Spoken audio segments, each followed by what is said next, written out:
नमस्कार, आप देख रहे हैं केडी न्यूज। केडी न्यूज में आपका स्वागत है।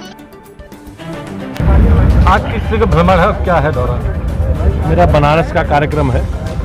कल एक भारत से भारत के ये तमिल समागम के कार्यक्रम में माननीय प्रधानमंत्री जी बनारस आ रहे हैं। उधर जाते हुए आज यहाँ सुल्तानपुर के कार्यकर्ताओं ने सभी मुझसे मिलने का काम किया है और हम लोग सब लोग भविष्य के हिसाब से संगठनात्मक दृष्टि से जो हमारे नगर निकायों के चुनाव है उनकी तैयारी के लिए हम लोग सब लगे हैं। इस बार जो है तैयारी को लेकर ज़्यादातर चेयरमैन पद की दावेदार हो रहे हैं लोग, उस पर जो है आवाज़ उठा रहे हैं। इस पर क्या कहना? सब कार्यकर्ता है हमारे लोकतंत्र में, हमारी पार्टी में अपनी बात कहने का सबको अधिकार है और सब लोग अपना टिकट मांग रहे हैं, लेकिन भारतीय जनता पार्टी का नेतृत्व जो भी निर्णय लेगा हम अपने निर्णय के साथ रहेंगे सब लोग। महिलाओं के अत्याचार के बारे में बता दीजिए। मोबाइल लेके पीछे आ भैया, थोड़ा पीछे आ जाओ भैया यार।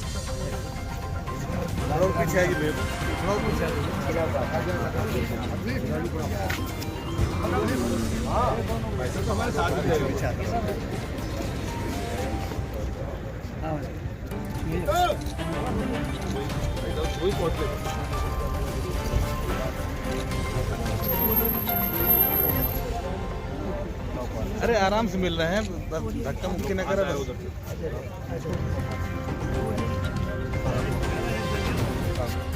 इस तरह की सनसनीखेज खबरों के लिए KD news UP YouTube channel को सब्सक्राइब करें।